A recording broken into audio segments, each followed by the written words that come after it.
Hello friends, welcome to Devanshika stories world. ఇప్పుడు మీరు వినబోతుంది మనసు మాట విందో స్టోరీలోని 27వ భాగం.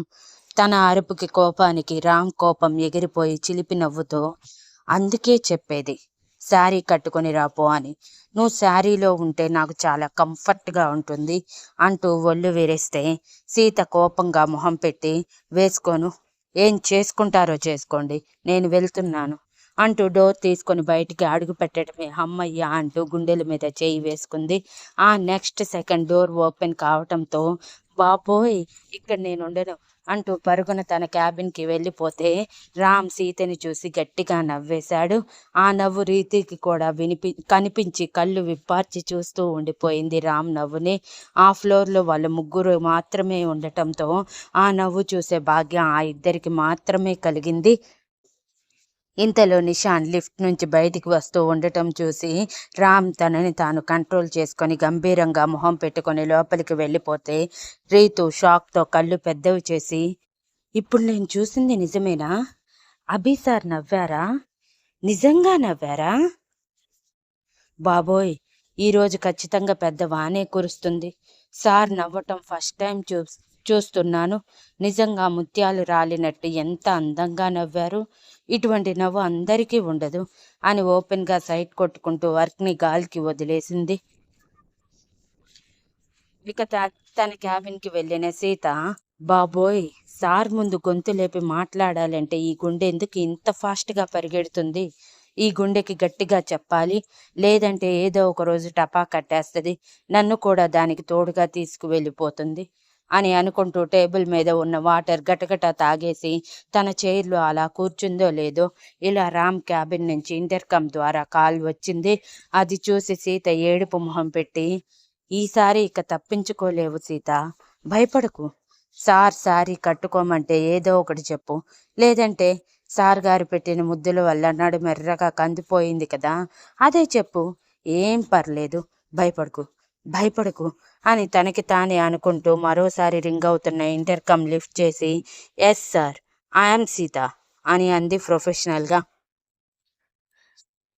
మాకు తెలుసు మాకు తమరి నామగోత్రాలు చెప్పటం ఆపి మా క్యాబిన్కి రండి అని వెటకారంగా అటువైపు రామ్ వాయిస్ వినిపించింది. సార్కి అన్నీ వెటకారాలే అని అనుకుంటూ సీత మూతి ముడిచి రామ్ క్యాబిన్కి పర్మిషన్ అడిగి లోపలికి వెళ్తే అక్కడే నిషాన్ ఉండటంతో అన్నయ్య అంటూ నవ్వుతూ పిలిచింది.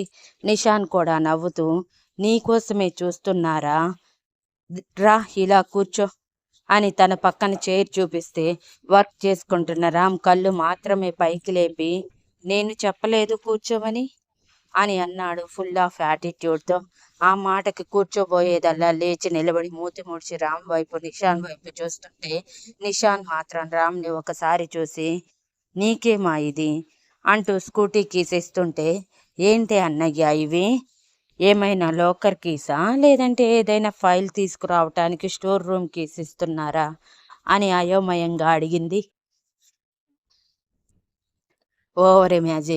ఓవర్ ఇమాజినేషన్స్ అని రామ్ ఒక మాట విసిరి మరోసారి తన లాపీలోకి కళ్ళు పెట్టేస్తే సీత రామ్ వైపు ఒకసారి చూసి నిషాన్ వైపు పెదాలు బిగించి చూస్తుంటే నిషాన్ నవ్వుతూ, నీకోసం స్కూటీ తీసుకున్నామా, మార్నింగ్ నువ్వు బస్సులో వచ్చావు కదా, నేను రమ్మన్నా వచ్చేలా లేవు, ట్రాఫిక్లో ఒంటరిగా వెళ్ళి రావటం చాలా డేంజర్ మా, ఎప్పుడు వస్తావో ఎప్పుడు వెళ్తావో కూడా తెలియదు, మధ్యలో ఏమైనా జరిగితే మాకు తెలియదు, పైగా నీ టైమింగ్స్ కూడా అప్పుడప్పుడు మారుతుంటాయి, నీ జాబ్ అటువంటిది, కాబట్టి స్కూటీ తీసుకోమా, దీని మనీ కూడా నీ శాలరీలోనే కట్ చేసుకుంటారు, ఆఫీస్ వాళ్ళు స్కూటీ ప్రొవైడ్ చేస్తున్నారనుకో అని అనగానే సీత ఎగ్జైట్ అయిపోయి, అన్నయ్య థ్యాంక్ యూ సో మచ్, నా గురించి ఎంత బాగా ఆలోచించావు అంటూ స్కూటీ కీస్ తీసుకుని మురిసిపోతూ ఉంటే రామ్ కొంచెం కూడా పట్టించుకోకపోగా సీత 2 నిమిషాలకి తన ఎగ్జైట్మెంట్ మొత్తం నీరు గారిపోయినట్టు డల్గా మొహం పెట్టి నిషాన్ వైపు చూసింది. ఏమైంది మా అని నిషాన్ అనుమానంగా అడిగాడు. అది అన్నయ్య, నాకు డ్రైవింగ్ లైసెన్స్ లేదు అని నాకు స్కూటీ నడపటం కూడా రాదు, ఇంకా ఈ స్కూటీ ఎందుకు అని డల్గా అడిగింది సీత.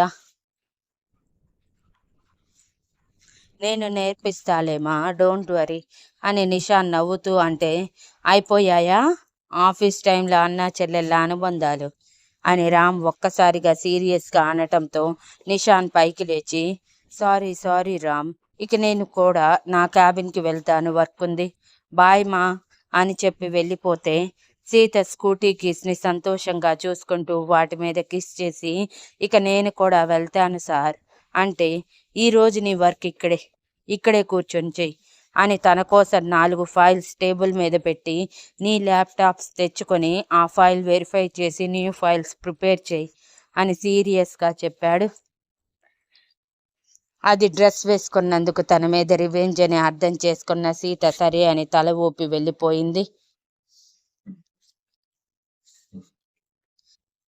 మధ్యాహ్నం కాదు కదా, సాయంత్రం వరకు తల తిప్పలేనంత వర్క్ ఇచ్చిన రామ్ సీతని తన ఎదురుగా కూర్చోబెట్టుకొని వర్క్ చేయించాడు. సాయంత్రం రామ్ వెళ్ళిపోతూ, స్కూటీలో రండి మేడం అని చెప్పి వెళ్ళిపోతే సీత మూతంతా ఒక పక్కకి తిప్పి, కావాలనే చేస్తున్నారు అనుకొని లిఫ్ట్లోకి వెళ్ళటమే నిషాన్ కూడా ఎంటర్ అయ్యి, మా స్కూటీ నేర్చుకుందాం వెళ్దామా అని అడిగాడు.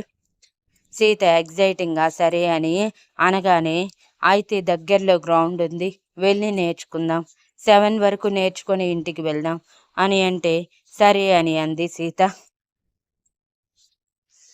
ఇద్దరు పార్టికోలోకి వెళ్ళి కొత్తగా కనీసం రిబ్బన్ కూడా తీయని స్కూటీ దగ్గరికి సీతని తీసుకువెళ్ళి, ఎలా ఉంది స్కూటీ మా అని బ్లూ కలర్లో ఉన్న లేటెస్ట్ మోడల్ స్కూటీ చూపించగానే సీత కళ్ళు మెరిసి, చాలా బాగుంది, నాకు నచ్చేసింది అని స్కూటీని పరవశంగా టచ్ చేస్తూ చెప్పింది.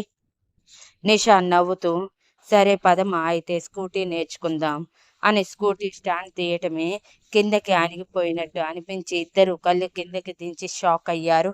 బికాజ్ అక్కడ స్కూటీ 2 టైర్స్ పంక్చర్ అయ్యి ఉన్నాయి. సీత ఏడుపు మొహంతో, ఇదేంటి అన్నయ్య, కొత్త స్కూటీ టైర్ పంక్చర్ అయ్యింది అని అడిగింది.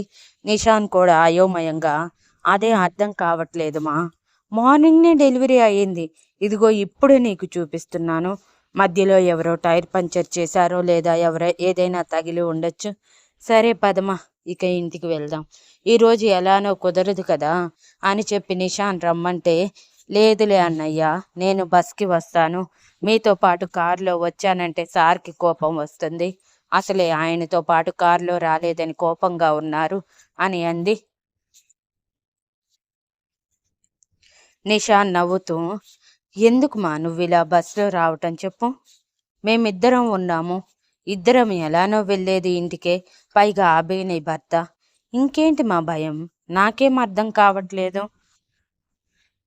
భర్తతో కలిసి ఆఫీస్కి రావటానికి కూడా ఇంత భయపడితే కష్టమ్మా, అసలే వాడికి చాలా కోపం ఎక్కువ, నువ్వు చేసే పనుల వల్ల ఆ కోపం ఇంకా పెరిగిందనుకో, ఆలోచించకుండా ఏదో ఒకటి చేసేస్తాడు అని అన్నాడు.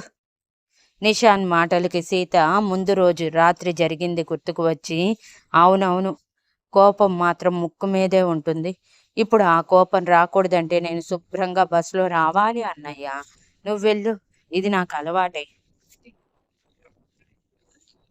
చిన్నప్పటి నుంచి ఇలానే స్కూల్కి కాలేజ్కి వెళ్ళేదాన్ని అని చిరునవ్వుతో చెప్పి బయటికి నడిస్తే, అదంతా దూరంగా ఉన్న కారులో నుంచి చూసిన రామ్ పెదవుల్లో ఈవిల్ స్మైల్ చేరింది. సీత వెళ్ళిపోవటమే తన పాటికి తను కారు తీసుకొని వెళ్ళిపోయాడు. సీత బస్ పట్టుకొని ఇంటికి చేరుకునేసరికి దాదాపు 7 అయిపోవటంతో కింద హాల్లోనే కాఫీ తాగుతూ కూర్చొని తన తండ్రితో బిజినెస్ వ్యవహారాలు చర్చిస్తూ చాలా బిజీగా ఉన్నాడు రామ్. అలసటిగా ఇంట్లోకి వచ్చిన సీతని చూసి సరయు గారు నిరుపమ గారు మూతి తిప్పుకుంటే నిరుపమ గారి నోరు ఆగక, వచ్చిందమ్మా మహారాణి, ఆఫీస్కి వెళ్తుందని ఇష్టం వచ్చిన టైంలో ఇంటికి వస్తుంది, ఆడపిల్ల కరెక్ట్ టైంకి ఇంట్లో ఉండాలని కూడా లేదు, కోడలిగా తన బాధ్యతలు చక్కదిద్దాలని కూడా లేదు, అలాంటి అమ్మాయిని తీసుకువచ్చి మన అభి జీవితంలో మన ఇంటి పెద్ద కోడలి స్థానంలో కూర్చోబెట్టారు అని వెటకారంగా అన్నారు. భువనేశ్వరి గారు కోపంగా, నిరుపమ, అని అరిచారు.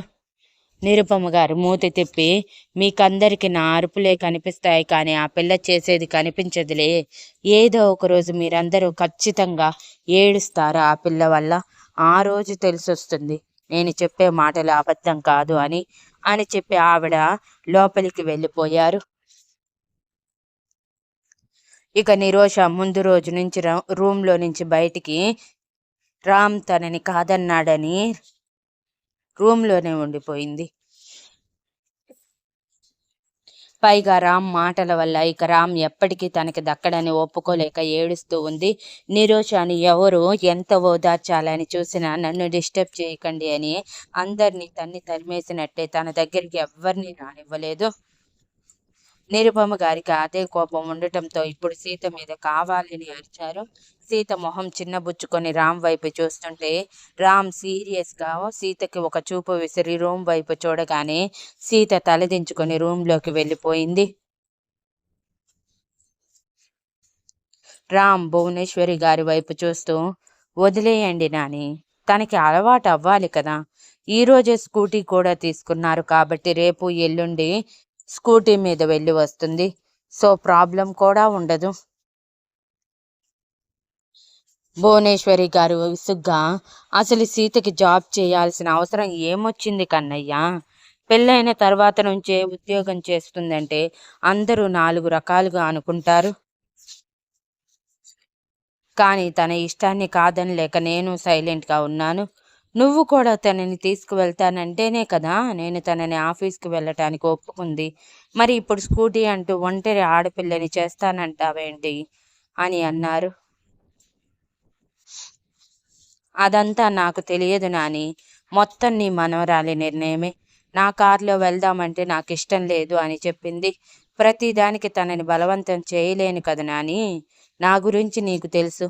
నాకు ఏదైనా ఒక్కసారి చెప్పటమే అలవాటు, రెండోసారి పట్టించుకోను అని అంటూ ఉన్నప్పుడే సీత ఫేస్ వాష్ మాత్రమే చేసుకొని కిందకి వచ్చింది.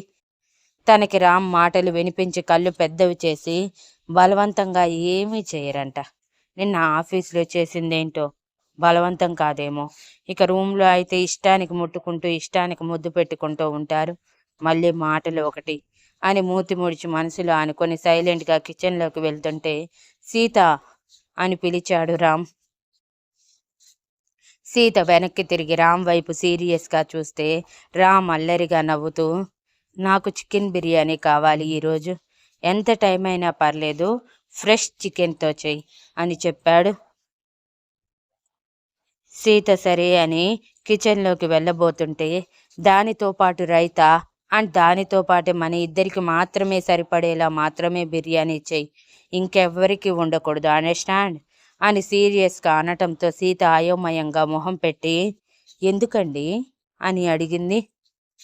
ఎందుకంటే నీకనవసరం అని చెప్పటంతో సీత భుజాలు ఎగరేసి మీ ఇష్టమని కిచెన్లోకి వెళ్ళిపోతే భువనేశ్వరి గారు నవ్వుతూ, ఎందుకు కన్నయ్య, తను కిచెన్లో చెమటలు చిందిస్తూ కష్టపడిపోతుందని తట్టుకోలేకపోతున్నావా? అందుకే మీ ఇద్దరికి మాత్రమే వండమన్నావా అని అడిగితే రామ్ భుజాలు ఎగరేస్తూ, ఏమో, అదే నిజమేమో, నాకు మాత్రం ఏం తెలుసు నాని అని నవ్వుతూ చెప్పి, డాడీ ఇంతకి మన టెక్స్టైల్స్ బిజినెస్లో లాస్ వస్తుందంట, ఏమైంది అని అడిగాడు. రఘురామ్ గారు బాధగా, తెలియదురా, ఆర్డర్స్ బ్యాక్ వెళ్ళిపోతున్నాయి. ఆల్మోస్ట్ ఆర్డర్స్ రెడీ చేశాక మాకు అవసరం లేదని చెప్తున్నారు. అలా ఏంటి అని అడిగితే మనం ఏం కాంట్రాక్ట్ చేసుకోలేదు, మాకు వేరే వాళ్ళ దగ్గర చీప్గా దొరుకుతున్నాయి అని అంటున్నారు. అందుకే లాస్ వస్తుంది. బట్ భయపడాల్సిన అవసరం లేదు, ఐ కెన్ మేనేజ్ అని చెప్తే ఓకే డాడీ అని అన్నాడు రామ్. పక్కనే ఉన్న రాఘవ గారు, మన ఫార్మస్యూటికల్ బిజినెస్ కూడా టర్నోవర్ తగ్గిపోతుంది అభి, ఒకసారి వీటి గురించి చూసుకోవాలి అని అంటే రామ్ ఆలోచిస్తూ సరే అన్నట్టు తల ఊపాడు. అలా అందరూ మాటల్లో ఉండగానే ఇద్దరికి మాత్రమే వండటం కావటంతో సీత తన పని చాలా త్వరగా పూర్తి చేసి అరగంటలో బయటికి వస్తే, సీత కమ్ విత్ మీ, నీతో ఇంపార్టెంట్ విషయం డిస్కస్ చేయాలి అని చెప్పి సీతని తీసుకొని తన రూమ్కి వెళ్ళిపోయాడు రామ్. అప్పుడే బయటికి వస్తున్న నిరోష అది చూసి వెంటనే డోర్ క్లోజ్ చేసుకొని మరోసారి లోపలికి వెళ్ళి రామ్ కొట్టిన దెబ్బకి వణికిపోతూ ఆ సిచ్యువేషన్ మరోసారి కళ్ళ ముందే కనిపిస్తున్నట్టు అనిపిస్తూ ఉంటే ఐ హేట్ యూ బావా, ఐ హేట్ యూ అని ఏడుస్తూ బెడ్ మీద వాలిపోయింది. ఇక పైకి తీసుకువెళ్ళిన రామ్ డోర్ క్లోజ్ చేశాక సీత కళ్ళల్లోకి సూటిగా చూస్తూ చేతులు కట్టుకొని, మేడం గారు స్కూటీ మీద రావటానికి కూడా ఇంత టైం తీసుకున్నారు ఏంటో, పైగా ప్రాక్టీస్ కూడా చేయలేదట్టుంది, ఎందుకు తమరి అన్నయ్య గారు కూడా త్వరగానే ఇంటికి వచ్చేశారు అని వెటకారం మొత్తం తన దగ్గరే ఉంది అన్నట్టు అడిగాడు, పెదవులు ఒక పక్కకి సాగదీసి. అదేం చెప్పమంటారు సార్, ఒక దరిద్రుడు, ఒక నికృష్టుడు, ఒక నీచుడు నా కొత్త స్కూటీని పంచర్ చేసేసాడు సార్. వాడు బాగుపడాడు సార్. ఈరోజు ఖచ్చితంగా వాడు తినే ఫుడ్లో ఏదో ఒకటి కలిసి మోషన్స్ పట్టుకుంటాయి. రాత్రంతా నిద్రలేక ఉదయానికి లేవలేక నీరసంతో బెడ్కే అతుక్కుపోతాడు. వాడి చేతులు విరిగిపోతాయి. రేపు వాడి బైక్ మీద వచ్చేటప్పుడు వాడి బైక్ యాక్సిడెంట్ జరుగుతుంది అని ముక్కు చీదుతూ అరుస్తూనే ఉంది సీత తనకి వచ్చిన తిట్లన్నీ ఉపయోగిస్తూ. Thank you for listening. And please like, share, comment and subscribe.